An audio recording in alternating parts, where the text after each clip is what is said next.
मुझे खून दो, मैं तुम्हें आजादी दूंगा। নেতাজি সুভাষচন্দ্র বসু তিনি কি সত্যিই শুধু স্বাধীনতা চেয়েছিলেন, নাকি তিনি এমন এক ভারতবর্ষের স্বপ্ন দেখেছিলেন যার অনেকটাই আজ অন্ধকারে রয়ে গেছে?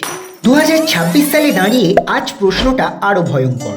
তার স্বপ্নের ভারত কি আদৌ তৈরি হয়েছে, নাকি আমরা শুধু তার ছবি ব্যবহার করছি কিন্তু আদর্শকে ভুলেই গেছি? নেতাজি স্বাধীনতা চেয়েছিলেন ঠিকই, কিন্তু তার স্বপ্ন এখানেই শেষ ছিল না।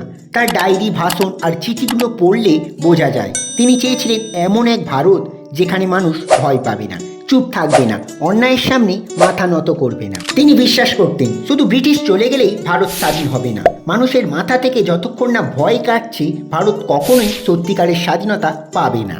আজ 2026 সাল, ভারত শক্তিশালী, বিশ্ব আমাদের গুরুত্ব দেয়, আমরা গর্ব করি প্রযুক্তি, প্রতিরক্ষা, উন্নয়ন নিয়ে। কিন্তু এবার এক মুহূর্ত চোখ বন্ধ করে একটু কল্পনা করুন তো, নেতাজি আজ বেঁচে আছেন, তিনি 2026-এর ভারত দেখছেন। তিনি কি খুশি হতেন না হতাশ? হয়তো তিনি বলতেন তোমরা স্বাধীনতা পেয়েছো কিন্তু সাহস হারিয়েছো। হয়তো তিনি জিজ্ঞেস করতেন আজকের ভারত কি সাহসী, আজকের যুব সমাজ কি প্রশ্ন করতে পারে নাকি শুধু মানিয়ে নিতে শিখেছে। হয়তো তিনি প্রশ্ন করতেন তোমরা কি আমার নাম জপ করছো নাকি আমার আদর্শ।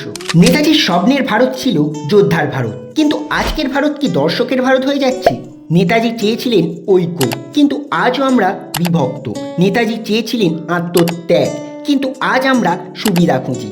নেতাজি চেয়েছিলেন চরিত্রবান নাগরিক, কিন্তু আজ চরিত্র নয়, পরিচয় বড়।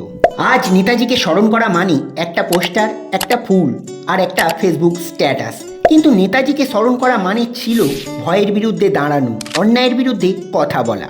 2026-এর ভারত একই সঙ্গে গর্বের আবার আত্মসমালোচনার। আমরা অনেক দূর এসেছি, কিন্তু নেতাজির স্বপ্ন এখনো অসম্পূর্ণ।